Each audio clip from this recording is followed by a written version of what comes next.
listening to the Philanthropisms podcast with Rodri Davis.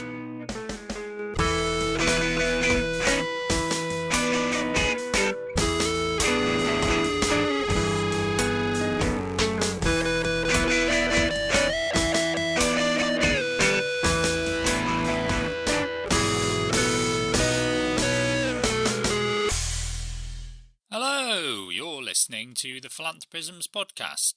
This is the podcast where we try to put philanthropy in context.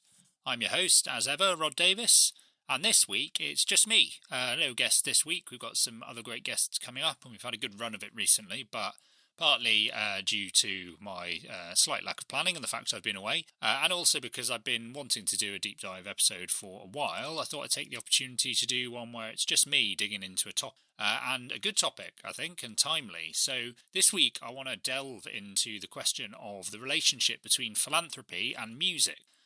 So my prompt for doing this is the fact that it's Eurovision. That's right, the Eurovision Song Contest is coming up this weekend as I record this and as this show comes out. So if you're listening very much at the early stages of this episode being out, yep, you've still got Eurovision to look forward to. I should say my money, just so that I can get this down on record, is on Unicorn by Noah Kirill, Israel's entry, which I think is an absolute banger. So if listening back to this in the future you find out that I proved to be right, then just call me Nostradamus, and if not, well, you know, everyone's a winner really, aren't they?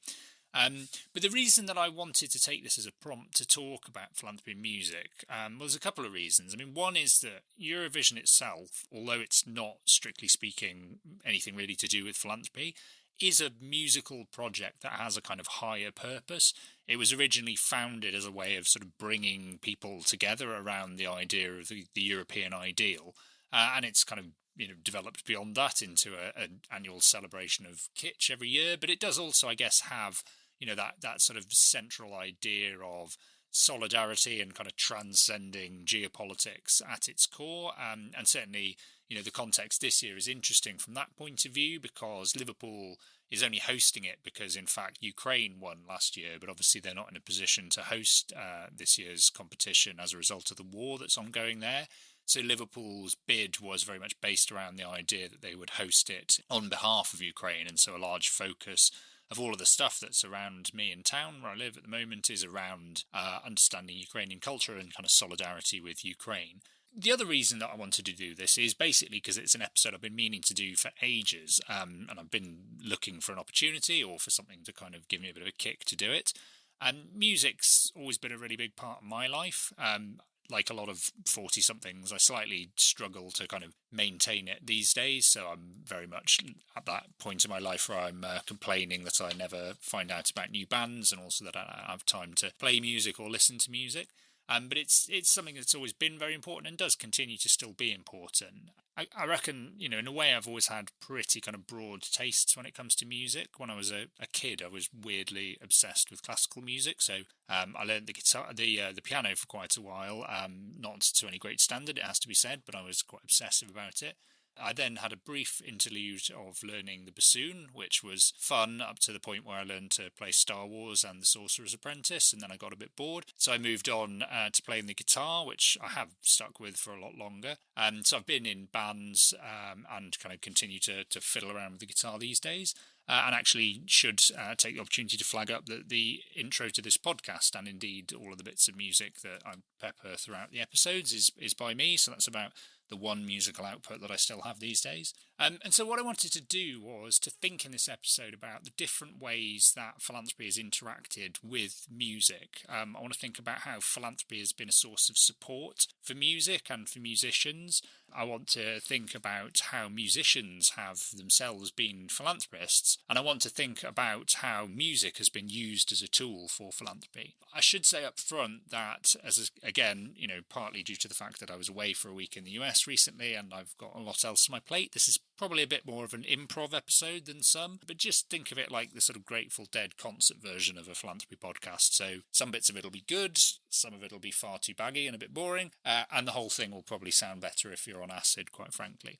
So without further ado, let's get into it.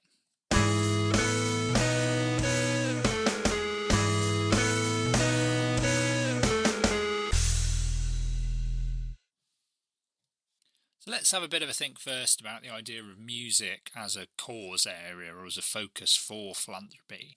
I guess the thing to be said that if you look at the history here, if you take the 1601 Statute of Charitable Uses as a starting point, which I'm sure we all do on a daily basis, then music didn't make it onto the list.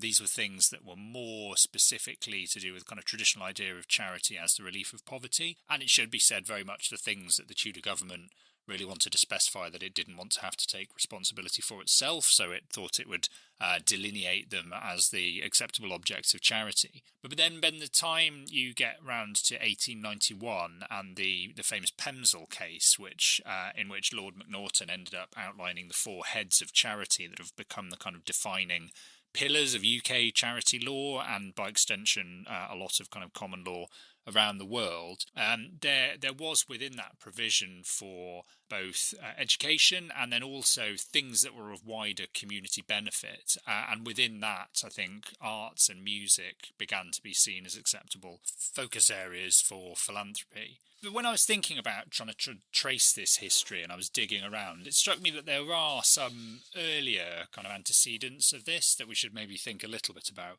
I mean, one is the idea of chantry. So if you go back to the medieval period, the various forms of charitable giving that could be found there, probably the best known one is almsgiving. So people giving to help the needy and the poor through the church. So the idea of the sort of the alms box or the poor box, which people would give money into, that would then be distributed in the local parish. But there was also a separate idea of chantry, which was where relatively well-off people and people of modest means could pay in order to have someone within the church essentially kind of sing religious songs on behalf of people whose souls that they wanted to help or to give salvage to. And this was, very lucrative moneymaker for the church, and certainly was seen as a form of charity in that same way that in the medieval period, the idea of things that could be used to improve the quality of one's immortal soul was seen as particularly important. But I guess it's maybe a little bit of a cul-de-sac in that we're not really talking about supporting music there for music's sake. It's just merely a kind of curio where it happens to have a musical flavour to it. I guess the bit where we come more specifically onto music is around the idea of patronage. So basically, in order to be a musician throughout history, you've got to be able to live and to eat and to find ways of making money that allow you to develop your skill and to write music and to be a performer. And your choices in terms of doing that, I guess these days you can look for state grants, although that wasn't really an option for most of human history, and we'll come on to that in a little bit. Your options were commercial, so you could sell tickets and go and give musical performances and ask for contributions, which many musicians have done throughout history and continue to do. Although I guess to some extent you then are driven by commercial pressures and commercial dynamics that may lead you away from art towards populism, which is a whole other debate. Or your other option is to appeal to people who do have resources and similarly care about music as a kind of pure art form in itself, to support your skill and talent in order that you have the time and space to be brilliant and compose and to perform. And that certainly is the relationship that we see many classical composers, famous ones, having with wealthy benefactors and patrons. I guess there's an interesting question about whether it's philanthropy or not in the strictest sense, in that there's definitely more than a healthy dose of self-interest there and reciprocity, because the wealthy person's act of patronage is predicated on the idea that they will get enjoyment out of the music and they will get reputational benefit out of being associated with that artist. There's also, I guess, all kinds of issues around power dynamics, which there always are when you're talking about giving from the wealthy to those who have much less, but I think they're kind of even more acute in these patronage relationships. And in some ways it feels a little bit like the situation around corporate sponsorships these days. So lots of companies will have sponsorship arrangements with music organisations or arts or cultural organisations that are separate in some way from straightforward corporate philanthropy, I think because the level of self-interest or return that they get in terms of reputation and branding is seen to kind of cross a threshold somewhere, and so they need to be slightly distinguished, even if essentially, the money might be going to the same institution and used to fund largely the same activities. But there's, a really rich history of patronage, as I say. So just a few kind of interesting examples that I came across in doing the research for this. So there's a man called Baron Gottfried van Swieten, who lived in the late 18th and early 19th century. And he was a sort of big mover in Vienna of that late period. He was genuinely a huge music lover, and like a lot of patrons, he kind of fancied himself a little bit as a musician and artist, although probably recognised that his talent wasn't enough by itself for him to achieve fame. But because he had money, he then used that money to support others. So he financially supported Mozart, but also he supported Beethoven and Haydn, and it said not necessarily in the form of a salary, but rather he would hand out very generous tips, which again is interesting in that the power dynamic involved in that. If you're not paying somebody a salary or a stipend, but you're essentially rewarding them for something, it makes you as the financial sponsor very much the one that has the power to determine what's good and what isn't. And then just another example that I thought was interesting, because I'm particularly interested in kind of 19th and early 20th century Russian classical music myself, was a man called Mitrovan Belayev, who was a Russian industrialist, again, who would have liked to have been a professional musician himself. And he gave financial support to lots of composers, including Glazunov, Rimsky-Korsakov and Borodin. And he published a lot of their music sort of on generous terms, and he paid for all of it. And he actually founded the Russian Symphony Concerts, which was a sort of series that's only open to Russian composers. And lots of famous works were written for that, including Rimsky-Korsakov's Capriccio Espagnol, which is one of my favourite pieces of classical music. So that whole history of kind of patronage as a model for funding music clearly has lots of similarities to philanthropy, even if it isn't quite philanthropy in the sense that we often understand it. There are then other things that bring us a bit closer to philanthropy, and again, maybe aren't pure philanthropy in the sense that we sometimes think of it. One is the models like violin trusts, which are a fascinating little curio that still exists today.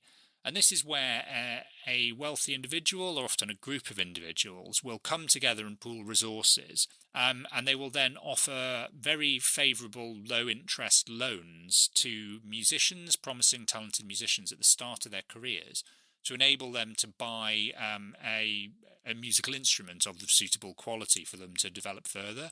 Usually, as the name suggests, a violin, because violins are extraordinarily expensive. And then the idea is that if as and when that musician becomes sufficiently famous later on in life or earns enough money, they will then slowly be able to pay back that money into the violin trust, and that can then be loaned out again to another promising young musician. So it's essentially an early form of social investment or kind of impact investing.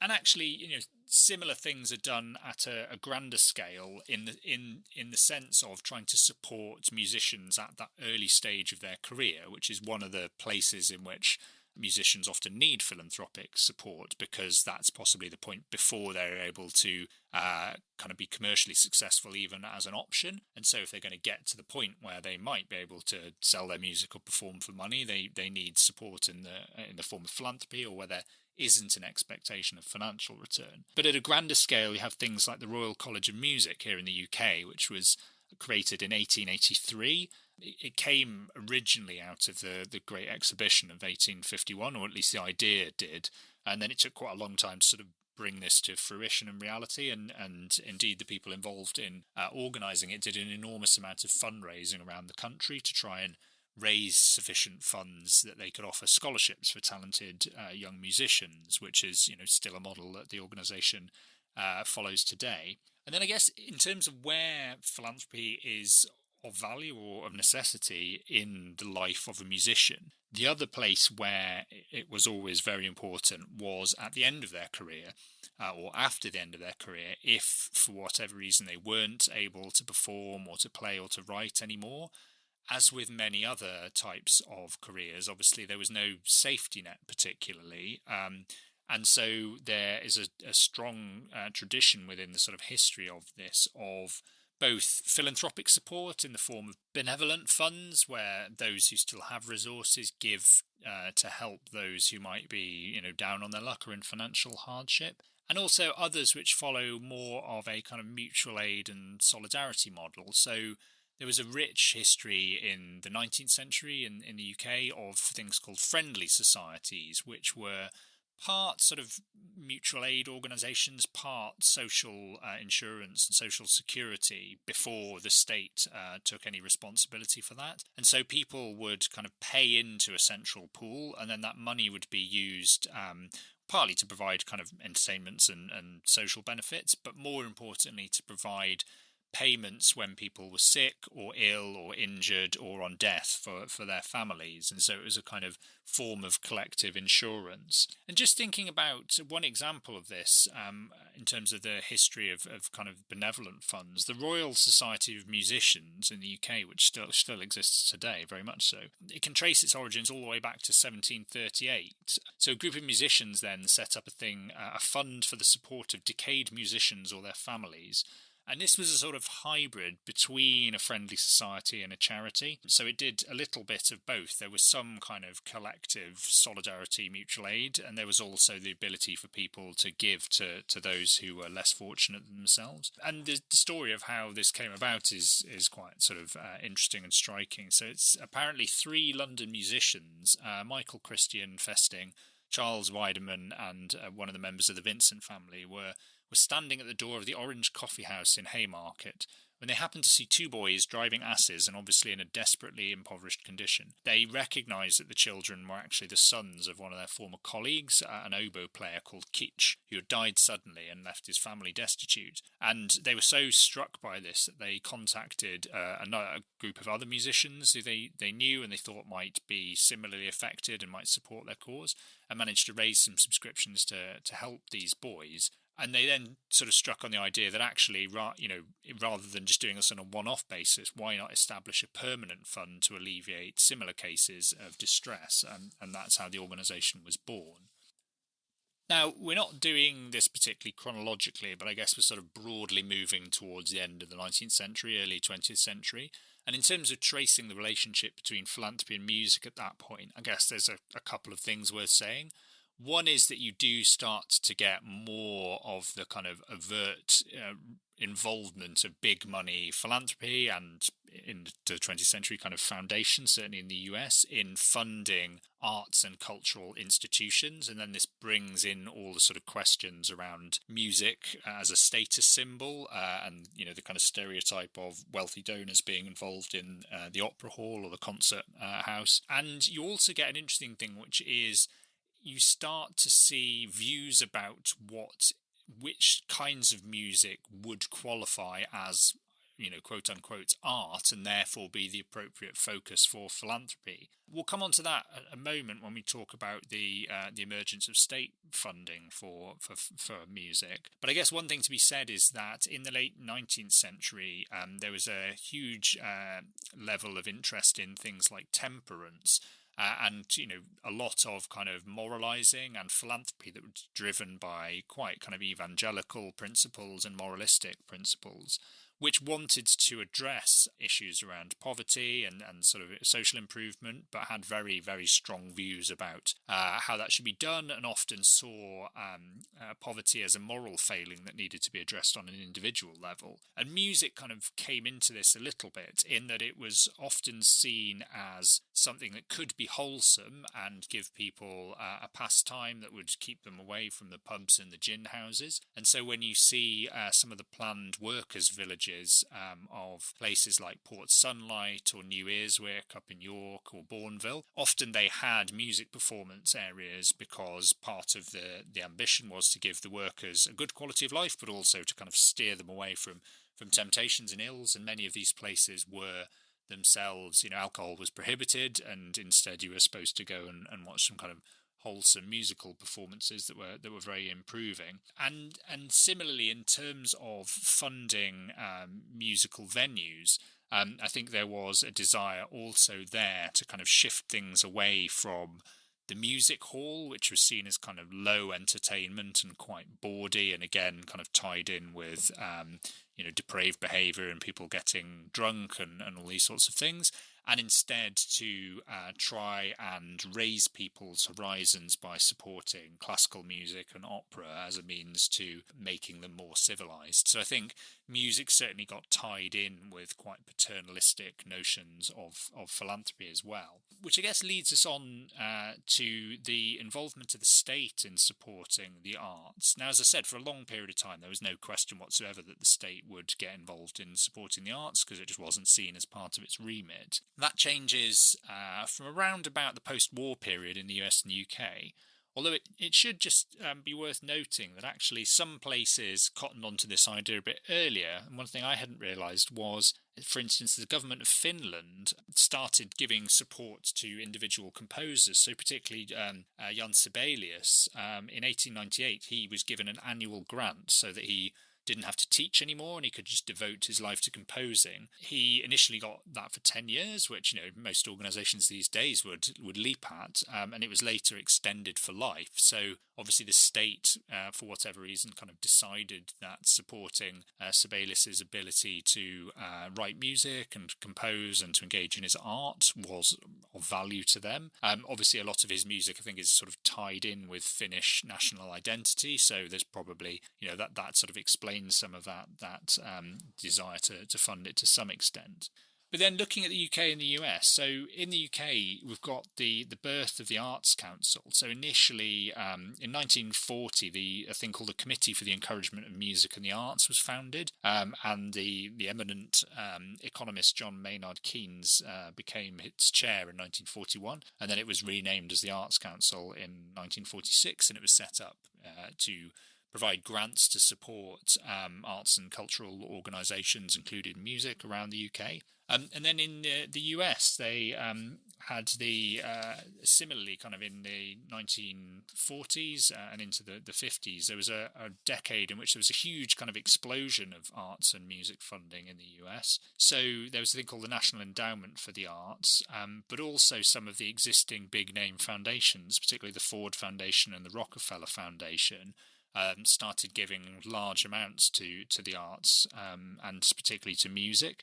One figure that I found in a really interesting PhD thesis all about this topic said just between them, the National Endowment for the Arts, Ford Foundation and Rockefeller Foundation provided the equivalent in today's terms of $2 billion to music programs over a period of 2 decades.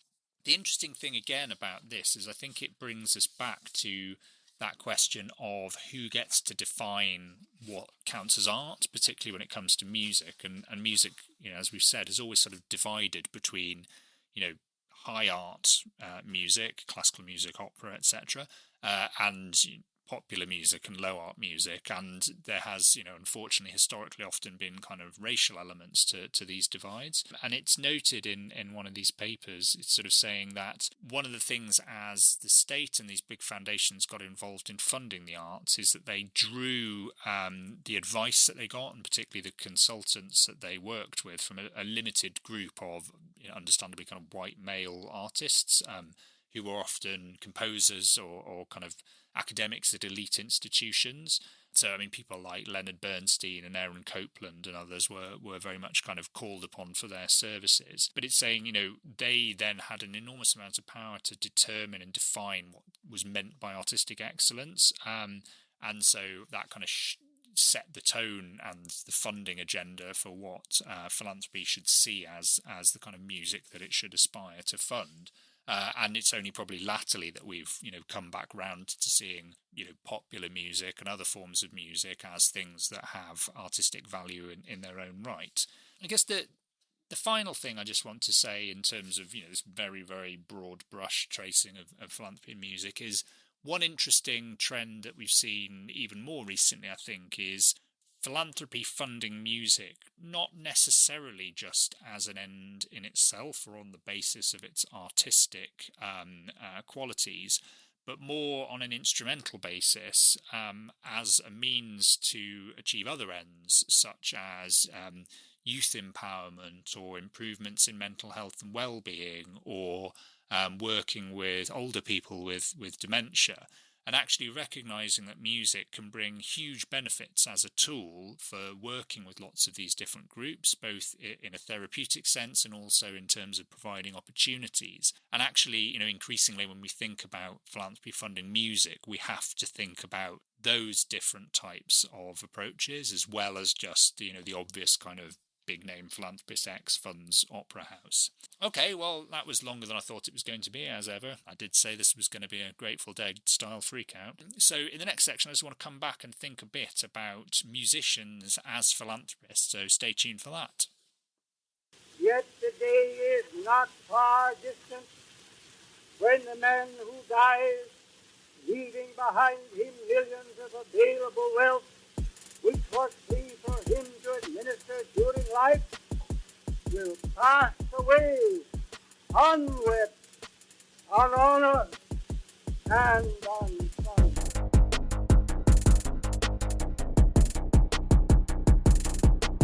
Man who dies thusly dies disgraced. Dies disgraced. Dies disgraced.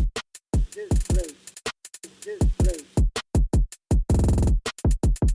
So, in this section, as I said, I just want to think a little bit about the role that musicians have played as philanthropists. I guess the frame and question in a way is, plenty of musicians have been philanthropists throughout the ages, and we will talk about quite a few of them in this section. I guess the question is there anything unique or particular about musicians as philanthropists as opposed to anyone else who has assets of any kind? I guess I feel like there is, or maybe the combination of a few different things makes them particular or perhaps even unique. One is that they do have various different kinds of assets to give. So, like any other wealthy people, if you've made a lot of money through music, you have your own money to give away. You also, have your time in the same way that anybody else would be able to give their time. But you have some other options available to you as well, particularly these days when we're in an age of kind of global celebrity, and obviously there's a lot of celebrity within the music industry. You're likely to have a platform either directly through your songs or just through your ability to act as a spokesperson and to have your voice listened to, so you're able to kind of amplify different causes or speak up on behalf of other people whose voices might not otherwise be heard. There's also the use of your music for fundraising purposes, and as we'll see, there's a kind of very rich history of that. So we're going to dig into all of those different things a little bit throughout the rest of this podcast. The other things I just wanted to flag up about musicians as philanthropists that I think are kind of interesting. One is that, not always, but I think often musicians are more likely to have come from a humble background or from, relatively modest means than people who have made their money in, say, in investment banking or various types of industry. A little bit like sports, it is somewhere where if you just, not always, it's not saying that everybody who has, musical ability by any means makes it, and I'm sure there's an enormous amount of elitism in the music industry as there is in many other creative industries. But there is still a sense in which you can kind of come from essentially nothing and make it very, very big, in the same way that you're able to do in sports. And so you have people who have come from that very, very humble background and therefore may have a personal experience that then drives their philanthropy. And that's certainly a theme that we'll see throughout a few of the stories that we'll touch on in this section. I think there's also something about the fact that, from the point of view of the public, the perception of musicians as philanthropists may be more positive, and perhaps that's because they're just people that the public is more likely to know than investment bankers or people who work in industry, because they're more kind of celebrity figures. I think there might also be something about people can understand how they've made their money. So I think if you look at somebody like Ed Sheeran, for instance, and he may have ambivalent feelings or even negative feelings about his music, but you can understand why it is that he has millions and millions of pounds, because he's very, very successful in what he does in terms of the music that he makes. in a way that it's quite hard for most people to understand why somebody who is quite good at convertible bond arbitrage or something like that has made billions of pounds. So there's something more tangible about their wealth, and people might be more willing to view that positively and therefore view their philanthropy more positively. And I guess the other thing is that if you are a musician, you're likely to have an audience and a fan base. So there is a sort of public connection with a large group of people, and that's going to give you ample opportunity to sort of both feel as though you need to meet the expectations of those people, and that might include kind of focusing on particular causes, but also you'll have interactions with those people, and that will more than likely kind of drive more individual acts of charity that may then kind of drive you towards focusing on particular things with your philanthropy. And again, that's something that we'll see come through in some of these stories. So let's start, I mean, not necessarily at the beginning, but I think a really good place to start in terms of the musician as philanthropist is to go back to the late 19th century and look at the career of the Swedish opera star Jenny Lind. Now, Jenny Lind was probably not very well known by many people, including me, until relatively recently, when she played a big part in the plot of the film The Greatest Showman with Hugh Jackman, which is all about the life of P.T. Barnum. Arguably a huge whitewashing of the life of P.T. Barnum, who wasn't really a very nice man. And, you know, having been forced to sit through the film a number of times, I can say that this isn't the thing that's made me well disposed towards Jenny Lind, but I subsequently found out that she actually has a sort of fascinating history as a philanthropist. So she became a huge sort of global celebrity. Particularly Barnum did play a big role in taking her to America and promoting her and kind of taking her on huge tours around the country. But one of the things that Barnum noticed about her was a huge part of her brand was her charity. So this is just a quote from Barnum himself writing about Lind. He said, "Since her debut in England, she's given to the poor from her own private purse more than the whole amount which I have engaged to give her, and the proceeds of concerts for charitable purposes in Great Britain, where she has sung gratuitously, have realised more than 10 times that amount. During the past 8 months, she has been singing entirely gratuitously for charitable purposes, and she is now founding a benevolent institution in Stockholm, her native city, at a cost of $350,000. A visit from such a woman, who regards her high artistic powers as a gift from heaven for the amelioration of affliction and distress, and whose every thought and deed is philanthropy, I feel persuaded will prove a blessing to America, as she has to every country which she has visited, and I feel every confidence that my countrymen and women will join me in heartily saying, may God bless her." So it's really interesting because there's obviously plenty of kind of factual information in there about the fact she clearly was very charitable. But you also immediately get the sense that maybe Barnum is playing that up because he was a very canny promoter, and he realises that actually a way to kind of sell Jenny Lind's brand was to go big on the philanthropy.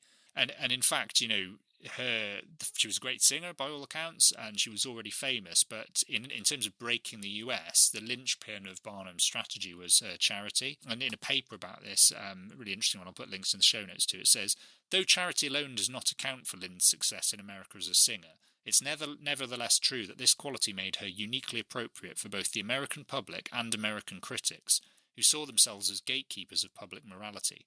Female celebrities in America had long been expected to project a virtuous persona to the public, and fitting within gender roles had been a path to success for singers since the first decade of the American Republic.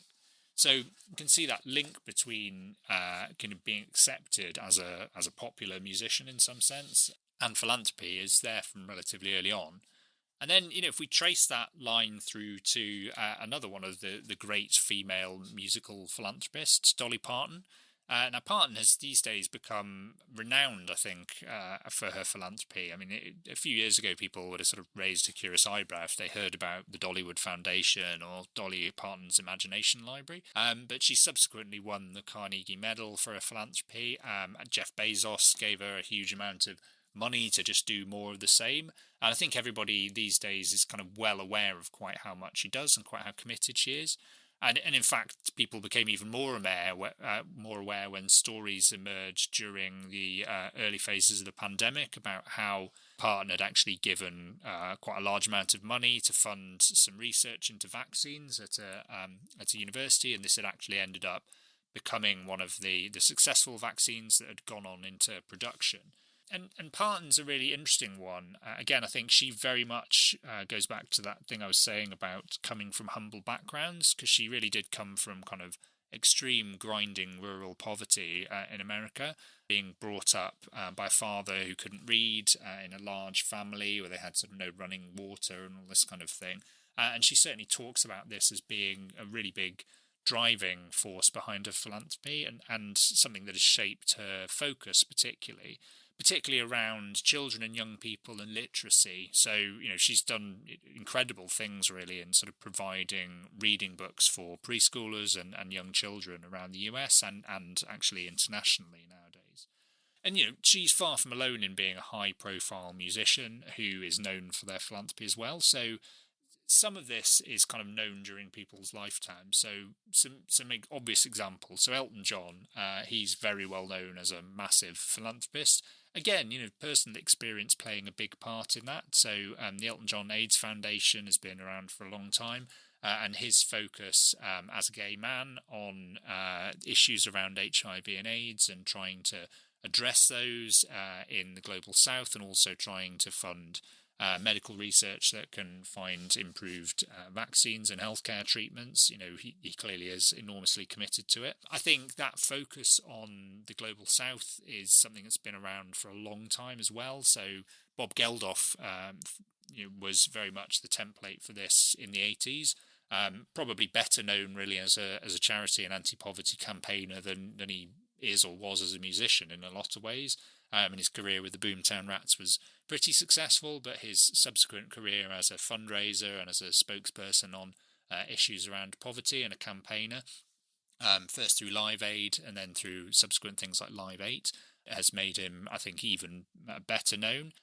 And other people who've sort of taken on that mantle, so Bono from U2, who similarly was been involved in lots of those initiatives, but also set up his own One campaign. And he's an interesting one, Bono, in that he kind of epitomises, I think, the public awareness of musicians as philanthropists and using their role as spokespeople to kind of speak out on issues and to kind of campaign. But I think tips over into that slight kind of self-importance that makes people a little bit sceptical or cynical about it. And certainly I think there are plenty of examples of Bono getting fairly ruthlessly mocked. So, I mean, you can just think of Book of Mormon. There's a song in that called I Am Africa, which is obviously poking fun at the idea of white saviorism and these white people turning up in Africa and deciding that they know best. But one of the lines in that is, like Bono, I am Africa. So, I think that is still a kind of criticism that gets levelled at musicians when they step into some of these issues and try and do very kind of sincere campaigning. It's certainly something that Ed Sheeran found himself on the wrong side of when he was involved a few years ago now with Comic Relief and did one of those videos where he went and kind of saw issues on the ground in Africa, and there was a lot of footage of him looking, suitably sad about it. And lots of campaign groups said that, this was a very kind of retrograde example of white saviorism, and it was centering him as the individual coming in. And then, very well-meaning stuff like he, at the end of the video, decided that he would use his own money to kind of help this one child or this one group of children find somewhere to stay. And then again, people said, well, that's nice in itself, but again, it doesn't address the problem in any kind of underlying structural way, and it does run the risk of looking like white saviorism, and you're just going to swoop out again, having swept in. A bit of a different example, but also, I mean, we should acknowledge that during his lifetime, he was well known for his charity was Michael Jackson. He helped to organise the USA for Africa concert. The song We Are the World, the single, all the proceeds went to charity. And that's an interesting one in that, it raises all these kinds of questions for musical philanthropy that you get, I guess, when an artist themselves becomes problematic in lots of ways about whether you can separate the artist from their art. Is it okay to listen to Michael Jackson's music these days, given what we subsequently sort of know about him? And I guess the same thing goes for his philanthropy and the legacy of his charity. I mean, is that tainted money in any sense, and does it kind of raise the same ethical questions that we always have about tainted money?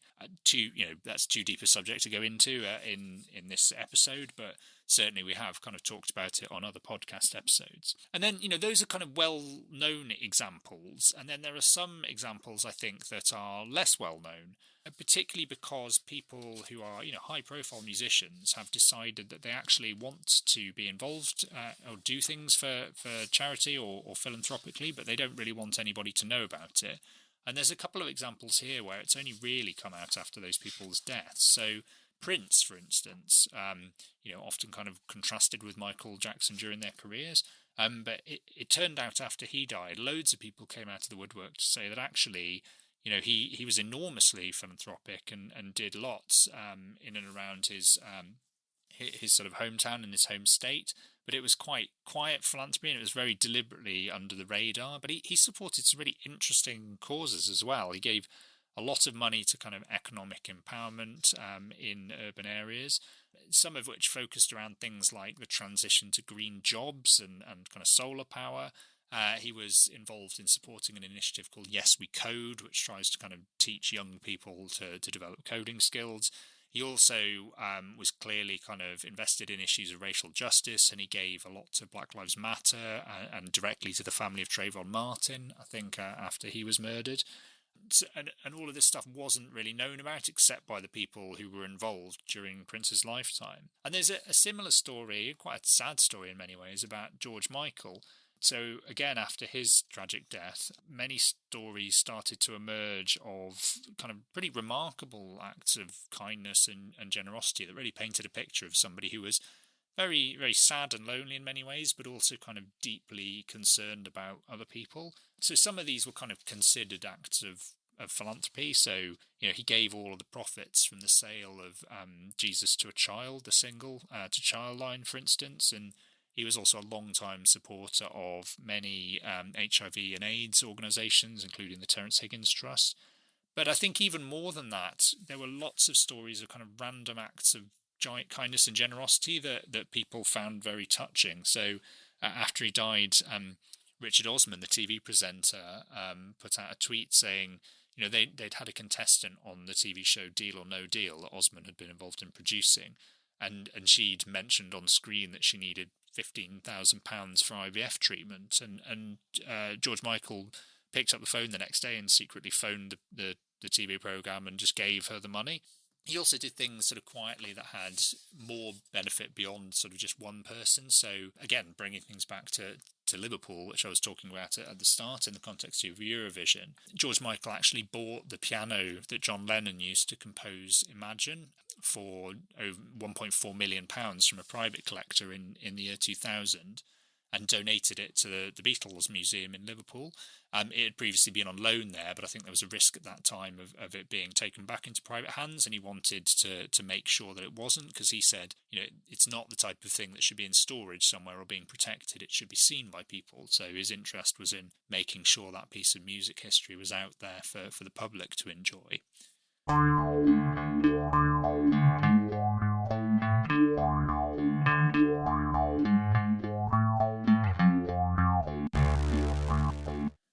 And in terms of musicians as philanthropists, I think a really interesting particular place to look as a whole genre is around hip-hop. So there was an interesting article in Non-Profit Quarterly quite recently, I'll put links in the show notes to it, about the kind of rich tradition of giving back within hip-hop, and particularly people kind of remembering where they've come from. And this is a principle known as Sankofa, apparently. And this goes to what I was saying about the fact that musicians as philanthropists maybe are kind of uniquely likely to have come from relatively modest backgrounds. And I think that's particularly true within hip-hop.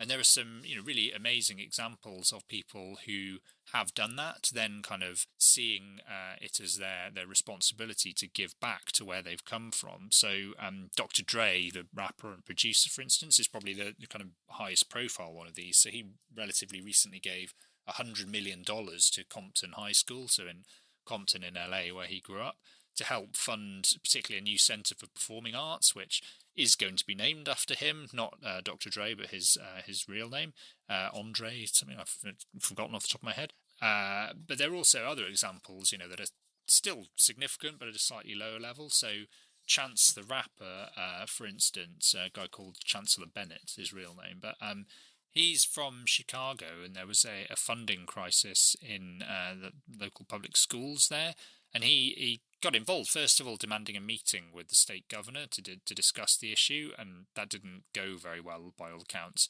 And so he decided to kind of take matters into his own hands to some extent and to stump up his own money. So he gave $1 million, brilliantly in the form of a giant novelty check, which I like that fact as a detail, to Chicago schools, and then sort of challenged local businesses to follow his lead. So I think there's kind of, there's lots of other examples within the world of hip-hop, and I think there is kind of really rich tradition of giving back within that as a kind of culture and a community. And just a couple of other examples of notable musical philanthropists, and this is, I should say, this is obviously just a hand cherry-picked selection. It's by no means all of the people out there in the music industry who are generous, but they're just ones that I was aware of and thought were interesting. And a few of these examples go to kind of personal stories. So one that's worth mentioning is the singer and producer John Legend, who does an enormous amount for charity and has been known for many years to be very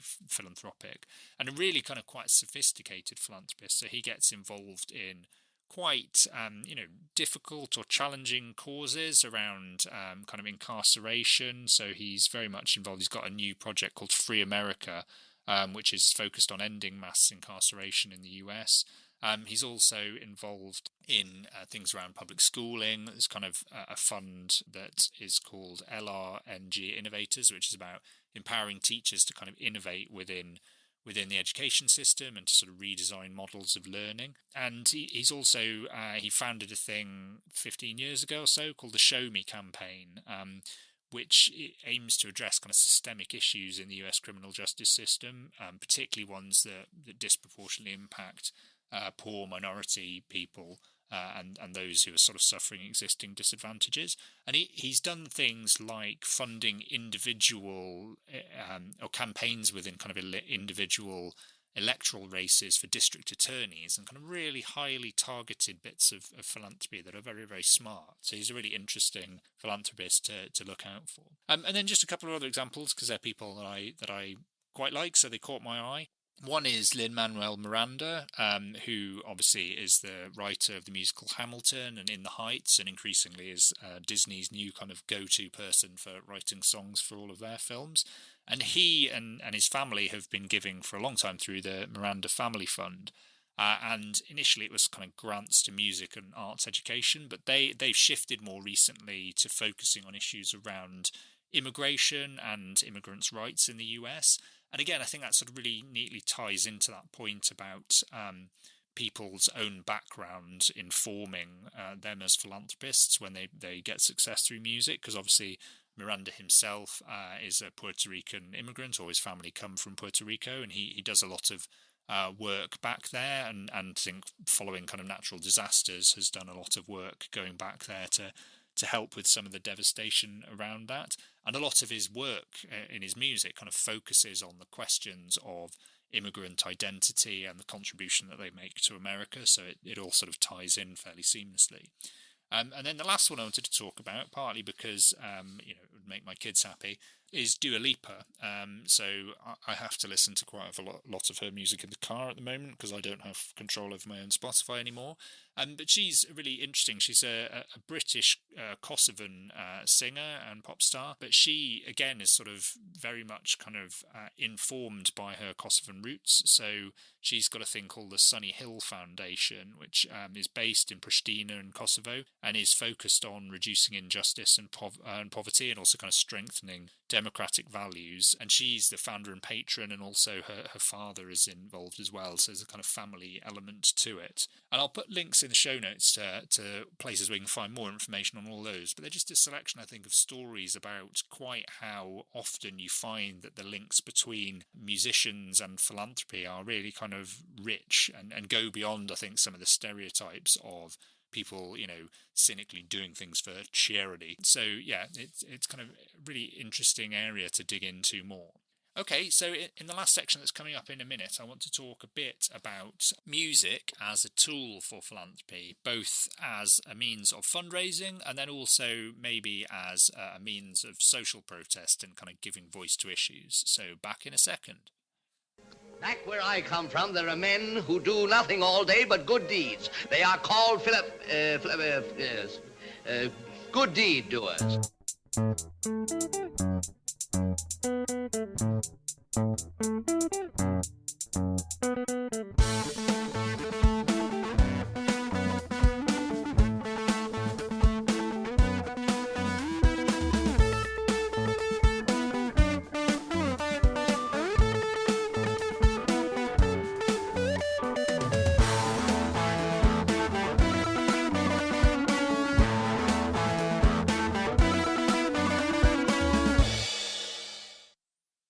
Okay, so we mentioned in the section before about musicians as philanthropists that one of the tools that they perhaps uniquely have at their disposal is that they can use their music and their performing ability as a means of fundraising. So even if they're not necessarily giving their own money, they can help to raise funds from others, or they might be giving their own money as well, but also try to kind of bring more people on board. And this is one of those things where actually when you look at it, has a much richer, longer history than you might think. So actually you look back at a lot of classical composers and they were doing kind of charity gigs all over the place and sort of fundraising things. So perhaps the most famous is George Friedrich Handel. So he was very heavily involved with the Foundling Hospital in London, which still exists today, or kind of its descendants do in the form of Coram, the children's charity. And in 1749, Handel gave a concert to try to help fund the completion of the chapel at the Foundling. He also donated an organ, not like a kidney or a lung or anything, like an actual musical pipe organ. And he gave one of the first sort of folio manuscript copies of his Messiah as something that they could use to sell off and give the proceeds to the organisation. And actually, the performance of Messiah that he gave, the first one in 1749, was so popular they actually had to schedule another one a fortnight later. And then after that, it was turned out to continue to be so popular that a bit like the Mousetrap, it stayed on forever, or until Handel died at least. So he put on a performance of Messiah every year until his death. So in today's money, he raised about £500,000 for the Foundling Hospital. So, quite an impressive fundraiser. There are also various other examples. So Franz Liszt, for instance, when he was 12 years old, he was something of a child prodigy. He made his English debut at a fundraising dinner for the Royal Society of Musicians, which we've talked about already, the Fund for Decayed Musicians. And they had an annual fundraising event to raise funds for the widows and orphans of musicians. Apparently, later in the same century, Berlioz and Dvorak performed at it. And then wonderfully, Clara Schumann attended once, but then declined to go back again because she thought it was a bit too rowdy and everybody got a bit carried away with raising money for these widows and orphans. And then the other one is Beethoven, who was, by all accounts, quite a surly man, but he also did do his bit for charity. So the premiere of his Seventh Symphony was given at a benefit concert for wounded Austro-Bavarian soldiers. And actually, after a fire in 1812 in his favourite spa town of Baden, he gave a fundraising concert to raise money for the renovation and restoration, which raised 1,000 florins, apparently. But brilliantly and very much kind of in character, Beethoven was very grumbly about this, and he thought they could have made a lot more. And he said, "It was, so to speak, a poor concert for the poor," which I think is a great quote. I guess the other thing to say about music and fundraising is it's also an interesting element in a wider phenomenon, which is the role that philanthropy played in expanding the role of women within the public sphere. So I've talked on previous podcasts, or maybe on a previous incarnation of this podcast, about the way in which philanthropy provided a route into the public sphere at a time when there were very few of those available to women, because it essentially was seen as an extension of the domestic sphere out into the wider world, and that provided a kind of foothold in which women could actually be allowed to do, unthinkable things like speak in public, or to kind of have things that they were allowed to do independently from their husbands. And music was important in that, partly because musical skills were one of the things, particularly sort of middle-class women and upper-class young ladies would have been taught. So they wouldn't have been taught many things. They probably wouldn't have been educated in terms of kind of maths and languages and all these sorts of things, but they might have been taught music as part of their deportment. And actually that was something that they could use in their philanthropic work and in their fundraising work. So often they would use those musical skills for things like fundraising concerts as well, and then that might be part of a kind of wider involvement in philanthropy that led those women into the wider public sphere. I think there are also the other interesting thing about this, I guess, is that music was one of the other things that might allow women to enter the public sphere. Probably not some of these middle and upper class women, because it was probably seen as unseemly for them to do so. But for working class women who were able to have some success working in things like the West End Theatre or in the music halls, actually an important part of building their profile and the sort of early form of celebrity, and they were among some of the earliest celebrities, was involvement in charities, and they were a big draw at many of the sort of charity bazaars, the big kind of fundraising events, and they were often used to bring a dash of glitz and glamour in the same way that if you go to any charity event these days, you might have a kind of celebrity host comparing.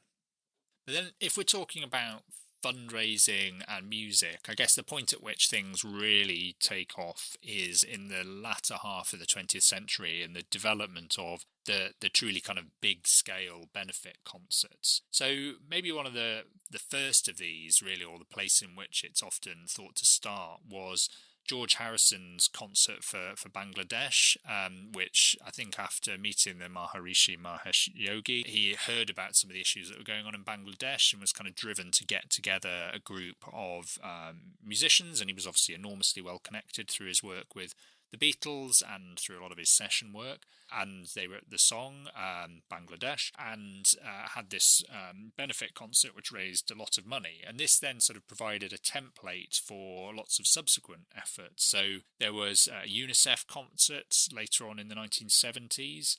Then in the 80s things kind of really took off, so you have things like Rock Against Racism, which in some ways sort of arguably more of a protest concert than a straightforward fundraising concert. I think this was partly, and also an interesting one because it was driven by music in both a good and a bad way. It was a response to some of the kind of right-wing comments, I think, that Eric Clapton had made about how Enoch Powell's Rivers of Blood speech had been correct, and then a whole group of musicians who wanted to distance themselves and the music industry from that and kind of make it clear that these weren't views that were widely held, set up this benefit concert to raise money for kind of anti-racist causes. But then obviously the really big ones are Band-Aid and Live Aid, so raising money to get resources out to address some of the famine in Ethiopia. And obviously kind of Live Aid took place in kind of multiple places around the world, and a number of kind of seminal performances, again kind of driven, as we said before, by Bob Geldof. And then there are kind of probably fewer examples of huge benefit concerts like that, I guess, in a way because maybe the world of music has become more disparate.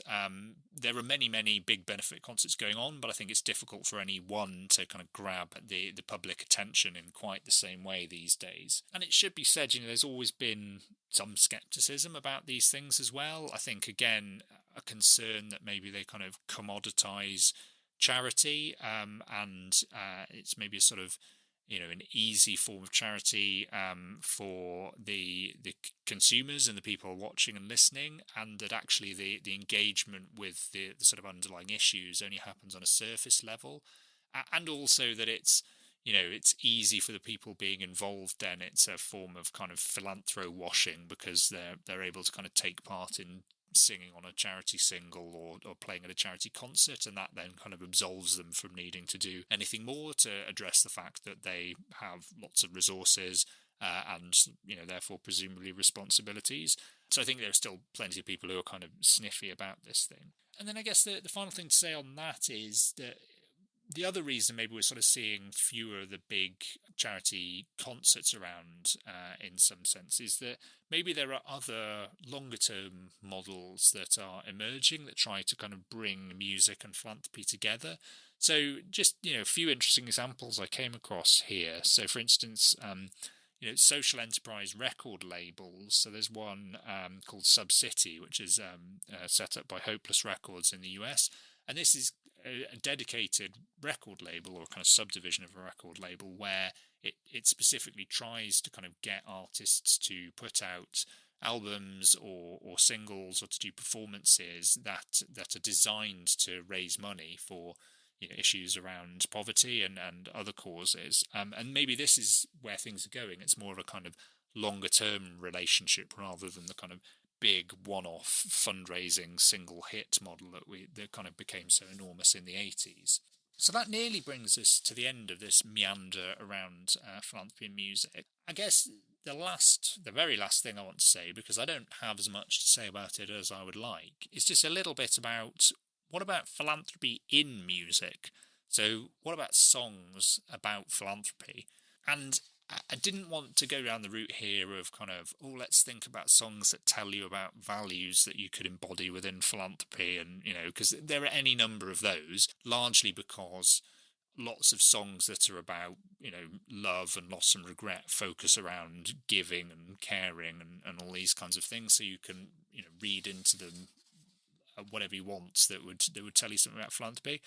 I wanted to find songs that were literally about philanthropy or charity, and it's much harder to do that, it turns out. There's some quite strident left-wing grindcore songs that have pretty trenchant views about international development, but they're very, very small scale, so I decided to steer away from those. The couple of examples that I could come with, which I just thought I'd leave you with, do sort of span through the historical period. So I guess one that I was aware of that I thought was worth flagging up was by W.S. Gilbert of Gilbert and Sullivan fame.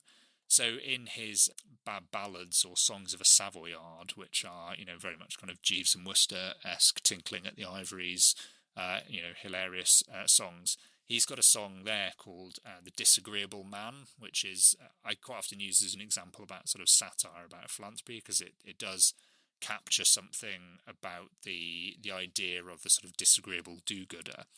The refrain from that goes, "If you give me your attention, I will tell you what I am. I'm a genuine philanthropist, all other kinds are sham. Each little fault of temper and each social defect, in my erring fellow creatures I endeavour to correct. To all their little weaknesses I open people's eyes, and little plans to snub the self-sufficient I devise. I love my fellow creatures, I do all the good I can, yet everybody says I'm such a disagreeable man, and I can't think why." I don't know how the tune for that goes, but I will do my best to find a link to somewhere where you can watch or listen to it, and I will put that in the show notes. I guess the other examples that I was aware of, one is the musical of the book God Bless You, Mr. Rosewater, which is written by Kurt Vonnegut, which is actually all about a man, a wealthy man who ends up setting up a foundation, wanting to give all his money away, and actually his family kind of claiming that this shows that he's gone mad. But there are some good songs in that one about foundations. Just a song called The Rosewater Foundation, which has lines like, "Welcome to a flowing font of truth and good and cash. If you're looking for the loot to toot a flute or cure a rash, if you're down on luck and need a buck, we'll fund you in a flash."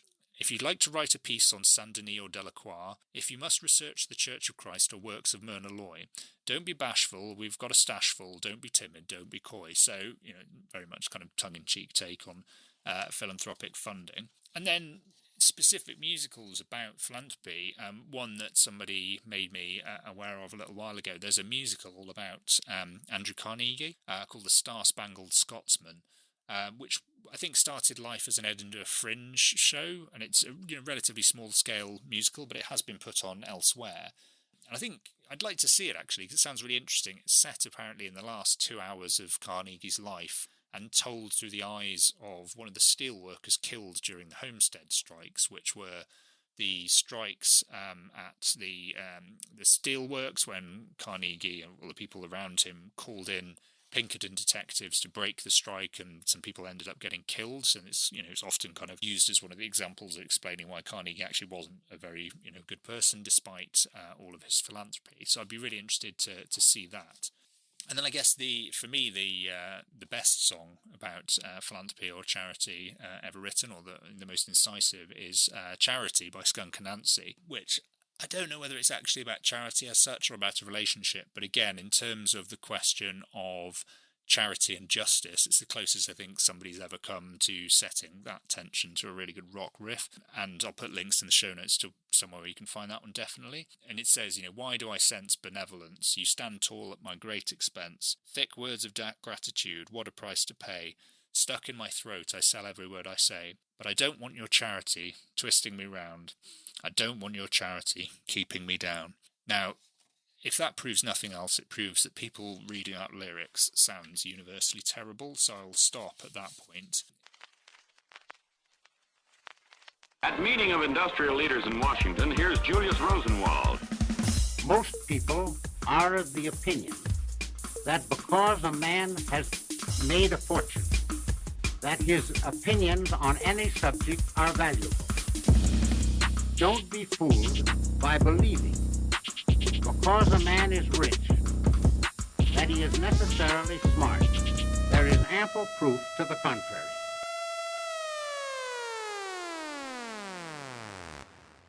It just remains to say thanks ever much, so much for listening. I realise this has been a slightly kind of free-form jazz improv episode, but I hope you've enjoyed it and there's some things that have provided food for thought. I'll do my best to put lots and lots of links in the show notes to things that you can read or watch or listen to, all about some of the stuff I've touched on briefly in the episode. If you are interested more broadly in issues around philanthropy and civil society, do check out the website at whyphilanthropymatters.com. You can follow me on Twitter at Rodri_H_Davis or at Philiteracy if you like the sort of history stuff a bit more. If you've got ideas for topics we could cover on this podcast or people I could interview, you can find an email address on the website and do drop us a line. Other than that, just like, subscribe, tell all your friends about it, leave us a nice review wherever you get your podcasts, and I'll see you next time. Bye!